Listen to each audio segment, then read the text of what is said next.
What is going on with y'all, man? It is Black Balloon, and I'm coming back with another video, so y'all already know what's going on.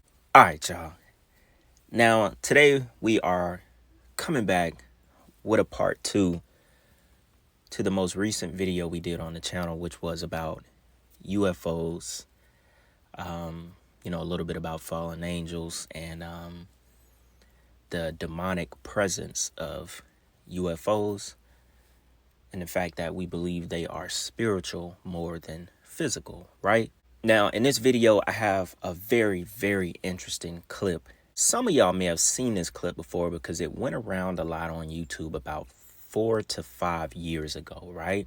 It comes from two guys who are well-versed in the topic, well-versed in the Bible, and pretty much talking about exactly what we were going over in part 1 about UFOs, aliens, fallen angels, and so on, right? They also get into Jack Parsons, a little bit of Aleister Crowley, rituals, things that are done in order to, summon beings into our reality.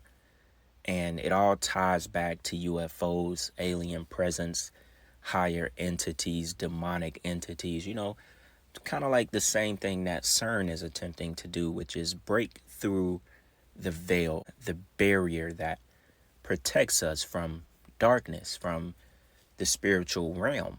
They do a really good job of talking about it, explaining, what UFOs or aliens possibly represents. Like I said, I believe this to be the truth. I don't, think it's the truth. I believe it to be the full truth, when it comes to this entire alien UFO thing that's been going on, right? All the way back to even when Hillary Clinton thought she was about to be president. Y'all will see in this clip, even they said it. Just like Trump, when Hillary Clinton thought she was about to be president, she said she was going to go into the vault. Like, that's what they love to say and toy with us. I'm going to go into the vault and release all the information on UFOs and aliens. Same thing Trump said. Yeah, I'm going to go into the vault and we're going to talk about it. We're going to release it all, full disclosure, so on and so on, right? We get that same rundown, so we know there's nothing, there's nothing new that they're willing to share or tell us. They just want to keep running that same game about UFOs and aliens on the public, right?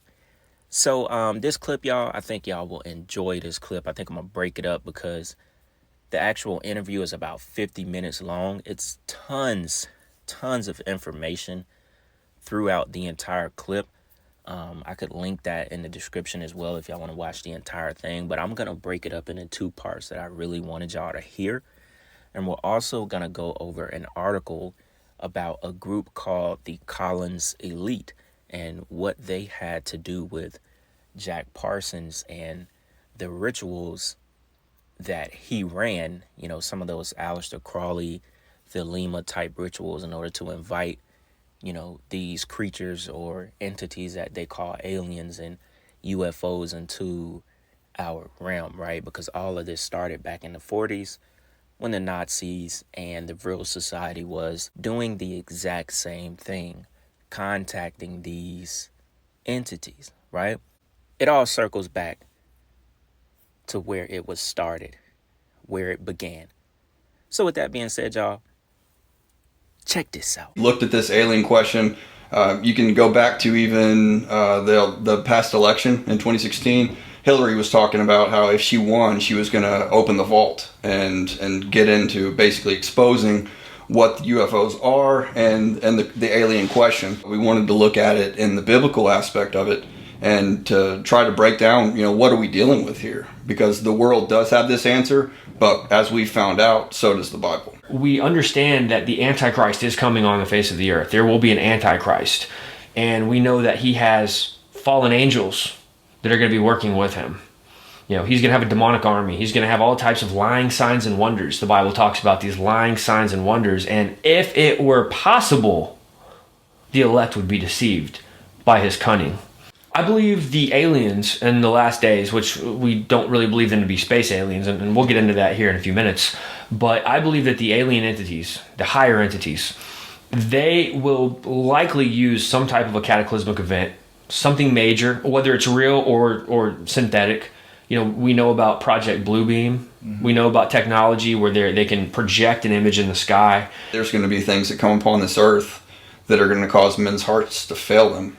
And so, like right now, everybody is consumed with this Western civilization of idea of going to work and coming home and watching the ball game and getting married, 2.5 kids, dog and a cat, that whole deal.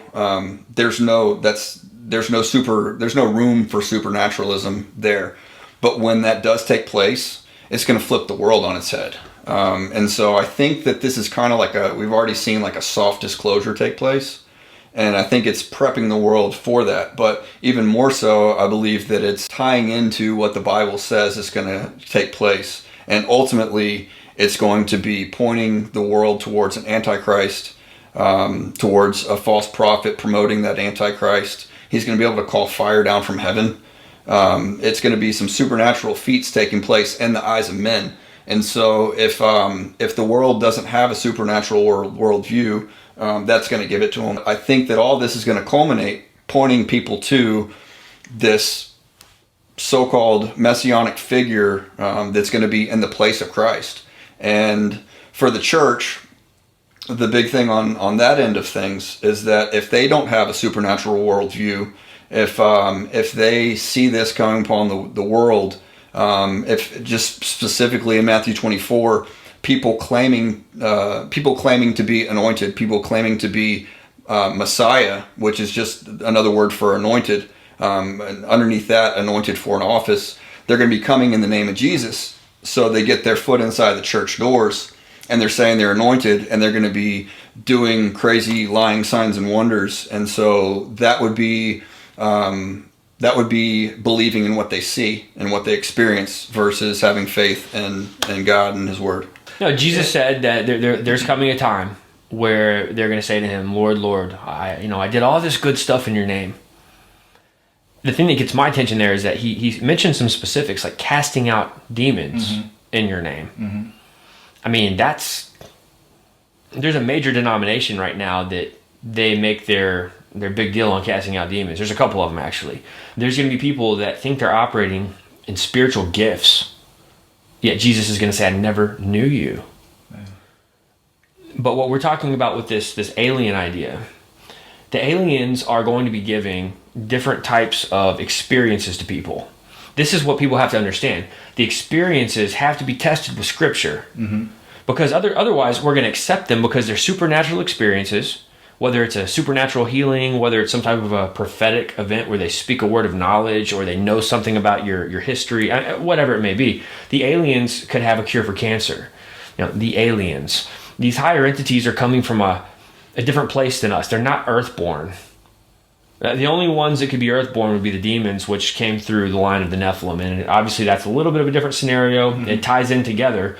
But with higher entities, we're dealing with, there is a group that we track in this film called the Collins Elite. And the idea was trying to answer the question, were there events in history where the American government was working with entities? That was kind of the beginning of this research. And if so, what happened? Can we validate this? What came of that? But also, were there factions in the government who stood up against these things? That was the premise of this film. And we started off by talking about a group known as the Collins Elite. Now, let's just go back in time. There was an event that took place back in the late 40s known as the Babylon Working Ritual. Now, this was a ritual that was carried out by Jack Parsons, JPL. People will even to this day say that JPL stands for Jack Parsons Laboratories, but on paper it's Jet Propulsion Laboratories. JPL is major. It's a historic, so much surrounding this, so much history here. Jack Parsons was not professionally trained, yet he was tapping into high technology and building rockets. How do you do that without any type of formal training? There were no rocket programs in America before Jack Parsons. This is paramount to understand. This guy was tapping into theosophy, thelema, Thelema, the religion of Aleister Crowley. He was a disciple of Aleister Crowley, and he was working with L. Ron Hubbard, who was the founder of Scientology. Interestingly, not only did L. Ron Hubbard start Scientology, but he was a science fiction writer. The movie Battlefield Earth with John Travolta, well, that was written by L. Ron Hubbard. Interestingly also, John Travolta is a Scientologist, right? Now, I mention this because this is a man who writes science fiction, yet he started a religion based on science fiction.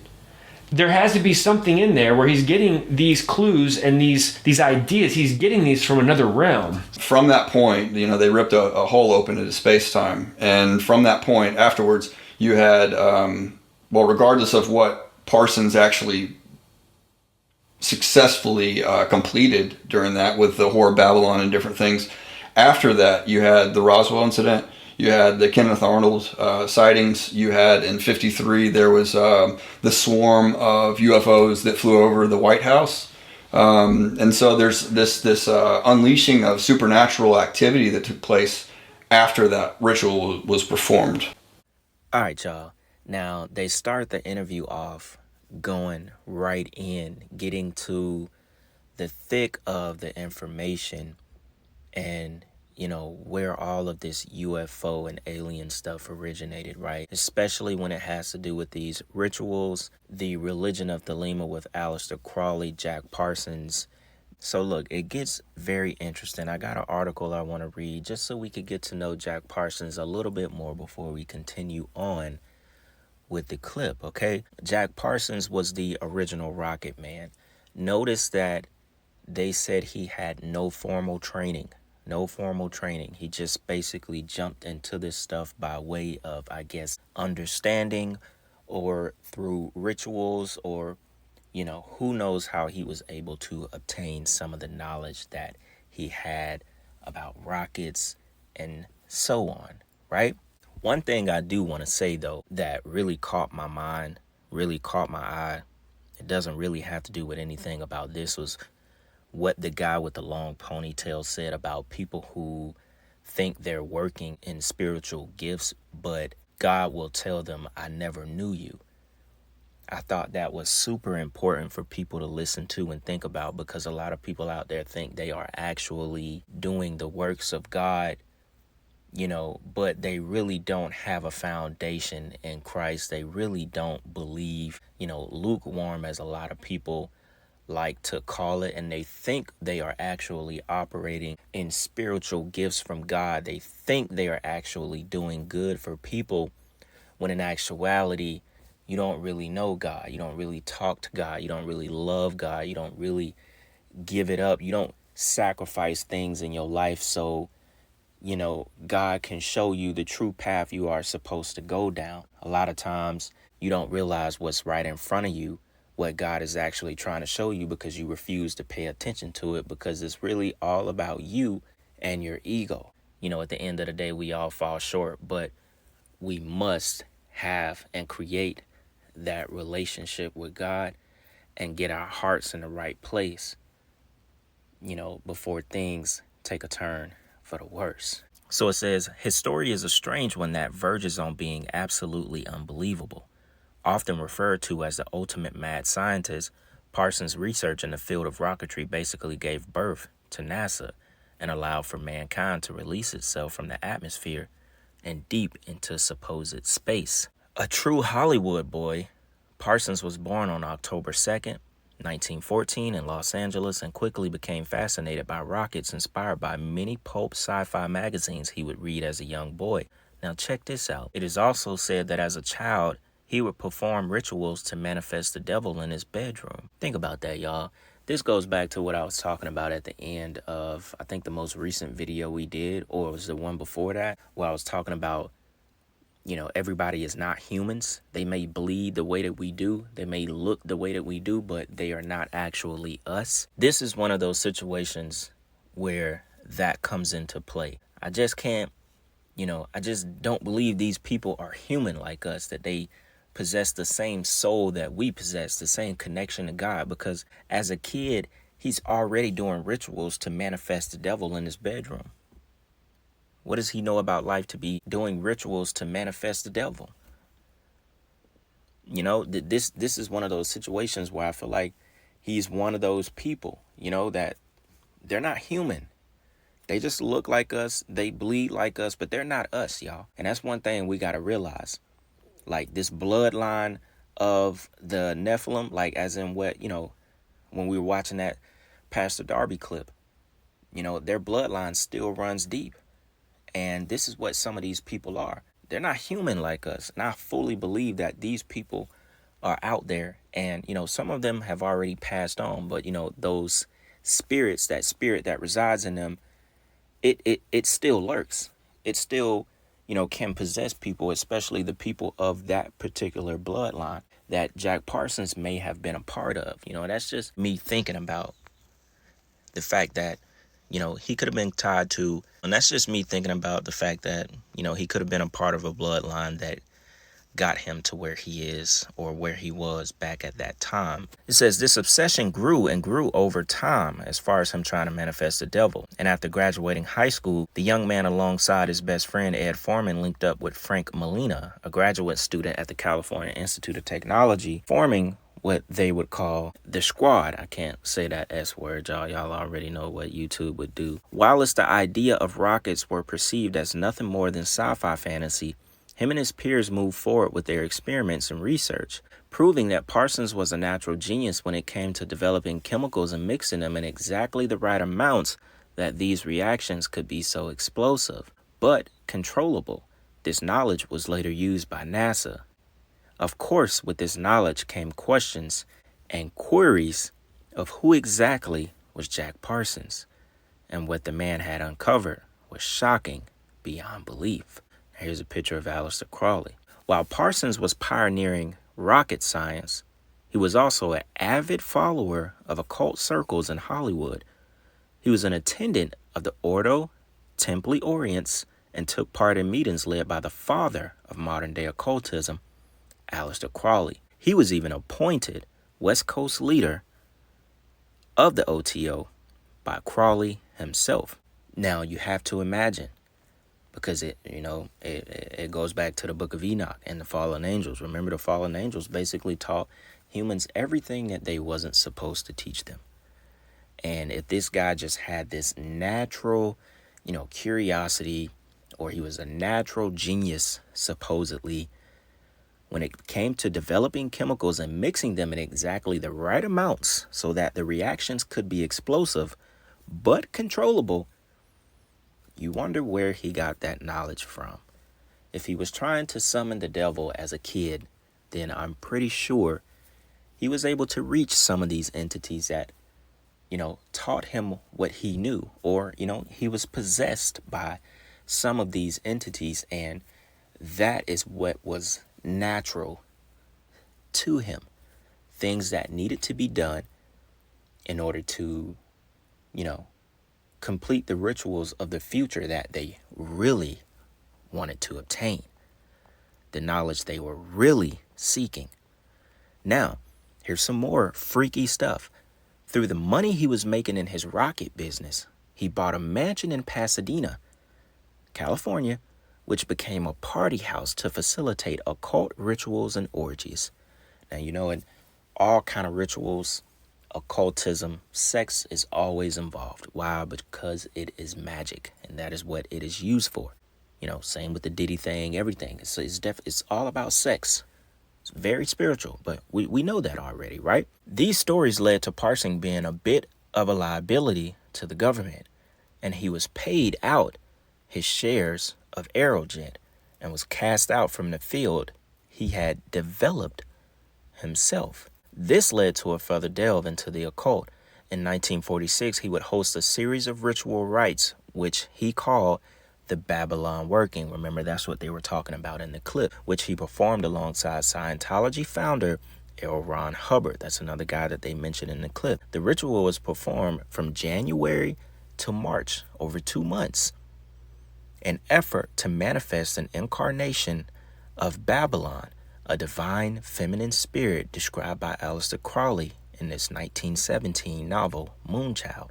After the first series of these rituals, Parsons was introduced to Major E. Cameron, who he regarded as the manifestation they were attempting to summon. An unsuccessful attempt was made to conceive a child through sex magic, which Aleister Crowley himself regarded as foolish, but nevertheless, Cameron was regarded now as the Scarlet Woman / Babylon, and the two quickly married. This is what they were talking about when they were starting to cite UFOs around the 40s and 50s after Jack Parsons completed these rituals. His alienation from the world of rocket science led him to work on explosive for the film industry. While the FBI still paid close attention to his movements, on June 1952, Parsons was killed by an unplanned detonation in his home laboratory. He was 37 years old. Cameron and others who knew the man doubt that this genius would ever have made such a fatal mistake.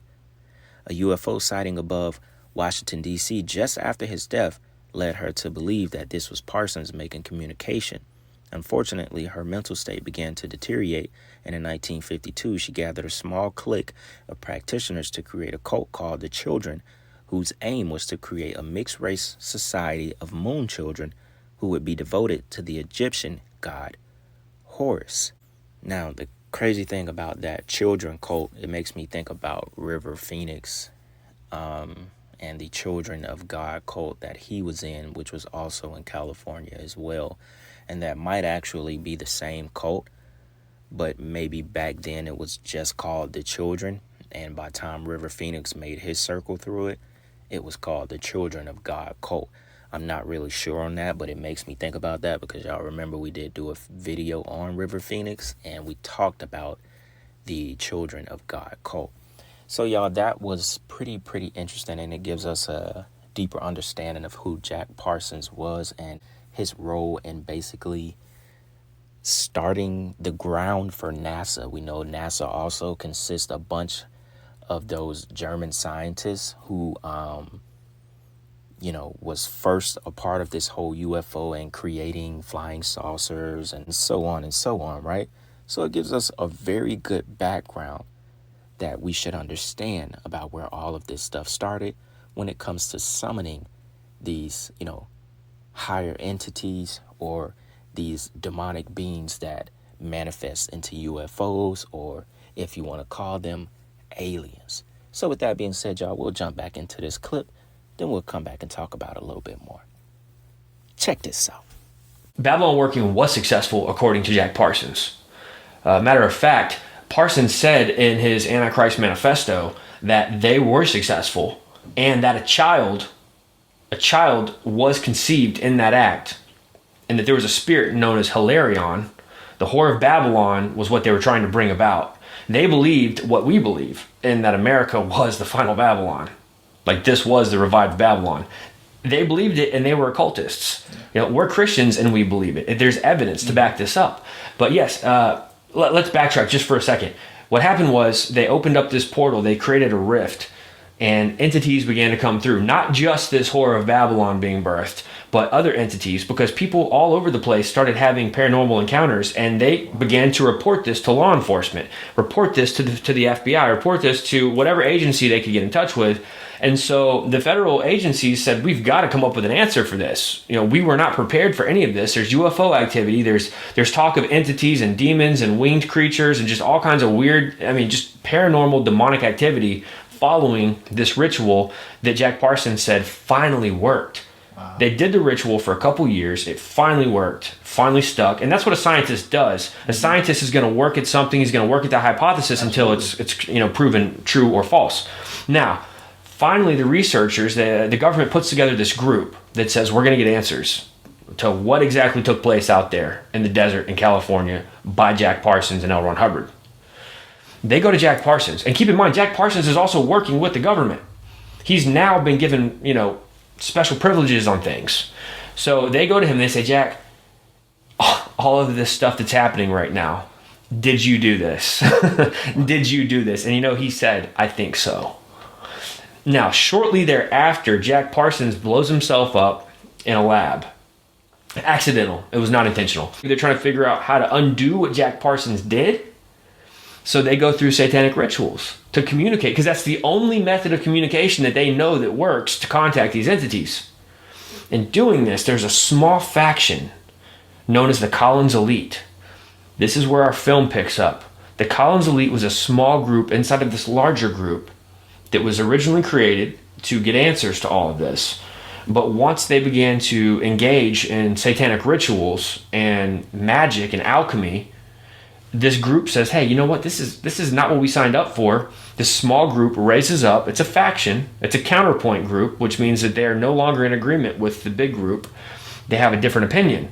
They say, we have a Christian worldview. This goes against our Christian worldview. And so they see that entities are being channeled and communicated with, and now technology is being given through these rituals to these other members of the government. So the Collins Elite says, whoa, this is dangerous. You guys are really playing with fire here. We can't support this. We can't do this. And they came up with this idea that the aliens were going to take over, and that in order to protect our country from the aliens, from the entities, they believed that we needed to instate a forced theocracy based on the law of Moses. Because they thought if our country would go back under the law of Moses, that we would be untouchable from these entities. This group, this bigger group that was researching to get answers, they did not exist. Okay, this was what's known as a limited access program, or an LAP. A limited access program means that nobody in Congress has to know about this. The Collins Elite were a counterpoint group within different governmental organizations they were party to satanic ritual being used to make contact with these aliens or with these higher entities. And because of their Christian faith, they had the conviction. They saw this taking place, and they're like, well, we don't need to be a part of this. This is what the Bible talks about in the worship of demons and of other gods. And especially being, using blood sacrifice and different types of black magic to be able to accomplish it. So they saw that, and they didn't want to be a part of it. They also were able to tie this back to what Jack Parsons and L. Ron Hubbard did in the desert in the late 40s. Now, to go ahead and end this video off, I also found another article that goes into a little bit more detail about the Collins Elite. So it says the Collins Elite is a mystery and little-known group within the realm of theories and paranormal investigations. The group is believed to consist of former government agents, intelligence officers, and religious scholars who share common interests in the intersection of science, religion, and the unexplained. The primary goal of the Collins Elite is to investigate and understand the paranormal and supernatural phenomena that have been reported throughout history. This includes UFO sightings, encounters with extraterrestrial beings, and instances of high strangeness that defy conventional scientific explanations. Their mission is shrouded in secrecy, and they are known for their reluctance to disclose their findings to the public. The Collins Elite is thought to have emerged around the 1950s, coinciding with the peak of the Cold War and widespread interest in UFOs. It is speculated that this group may have been established within the intelligence agencies of the U.S. government during that period. Now, note, all of this stuff started around the 40s and 50s. We always have to go back to the Nazis and the Vril Society. Remember, I said none of this stuff is true without mentioning the Nazis and the Vril Society. And this just lets you know everything, everything connects with it. Even this Collins Elite group being started, after the Nazi Party and the Vril Society had their run. The Collins Elite is described as a collection of individuals within the U.S. government and military who hold a particular set of beliefs regarding UFOs and their origins, rather than a formal agency. The group's name and its theories gained attention through investigations and writings by individuals like Nick Redfern. Redfern's research involved direct contact with members of the Collins Elite, and led him to conclude that the group believes UFO phenomena are not extraterrestrial, but rather demonic in nature. See, y'all? You see? When we really get to researching this stuff, this supposed Collins Elite group that consists of, all of these government and military guys and intelligence agency people, they even believe that they're not extraterrestrial, but they're demonic in nature. That's something to note. This belief is said to be based on a combination of religious conviction and interpretations of historical events, including early modern UFO sightings and alleged encounters. The group's perspective is deeply influenced by religious fundamentalism, with a significant focus on potential demonic origins of UFOs, which they believe are deceptive and manipulative forces aimed to mislead humanity. Now, that's exactly what that Arthur said. You remember that older white guy in the video we did where he said they're messengers of deception? That's exactly how he said it. The UFOs, messengers of deceptions. And what do they believe? They believe they are deceptive and manipulative forces aiming to mislead humanity. Sound just like the devil. Sound just like him. Manipulate you, destroy you, and mislead you. The Collins elite views were shaped by figures such as Jack Parsons and Aleister Crowley, whose occult practices in the early to mid 20th century are thought to have opened a portal to other dimensions inhabited by these malevolent entities. This belief system led the Collins elite to conclude that the UFO phenomenon is part of an end-time scenario, where the appearance of extraterrestrial beings could be a deception by satanic forces. Check that again. This belief system led the Collins elite to conclude that the UFO phenomenon is part of an end-time scenario, where the appearance of extraterrestrial beings could be a deception by satanic forces. What were they talking about in the beginning? They were talking about the Antichrist. They were talking about this huge deception, to where the elect could possibly be tricked, be deceived. Now, could this be that huge deception that we're talking about, that they have basically been preparing us since the beginning of TV, since the beginning of shows, since the beginning of media? Think about that. The group's activities and meetings, as reported by Redfern, took place in various informal settings and were initiated by the group members themselves. The nature of the Collins elite stems from their secretive operations and their reluctance to share their findings.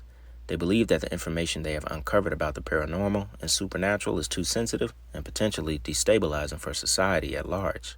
The Collins elite persists that UFOs and related phenomena might be deeply entwined with occult practices and supernatural entities, rather than just being advanced technology from distant galaxies, which they are not. Redfern's narrative suggests that this group believes in the existence of non-human entities, which they perceive not as aliens in a traditional sense, but as beings from other dimensions or realms, possibly with malevolent intentions. This perspective aligns with a more paranormal or supernatural interpretation of UFO encounters, suggesting that these experiences could be interactions with entities from different planes of existence, y'all. That's what it is. And that's why in the beginning of the clip, the guy was talking about the church, or just the average person, having more of a supernatural outlook on life. Basically being able to prepare yourself for a huge, deception of some sort. Because a lot of people don't have that view. They don't have that kind of understanding where they would be able to recognize that, this is some bullshit. This is not an alien from a distant galaxy that pulled up in an advanced technology UFO. A lot of people won't be able to recognize what's going on, that this is a trick.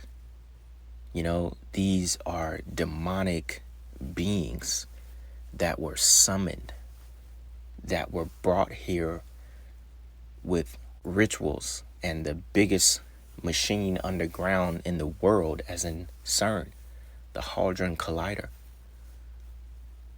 These beings are brought here through portals. And this is the deception that we're getting as far as UFOs and aliens. They're demonic beings, y'all. Fallen angels with malevolent intentions, as the article says. Whatever you want to call them. That is what we are dealing with. is right there. And this is, like I say, if you really want to know what a UFO and an alien is, this is the stuff you should be studying. This is the stuff you should take the time to read and find out. Because this is where the truth lies, right here. Not a gray alien, none of that BS. All right, y'all. So, yeah, man, that'll go ahead and wrap this video up. This is like a everlasting topic. So, if I find anything else that's a little bit different, but kind of along the same topic and supports what we've been doing in these last 2 videos, I'll be sure to drop another one. I feel like this is a topic y'all probably won't get tired of. So, y'all just let me know what y'all find. Y'all let me know what y'all think about this video. And by the way, stay tuned, because Sunday I have a really good video for y'all, man. So yeah, with that being said, y'all, it's Black Balloon, and I'm gonna see y'all soon. I'm out.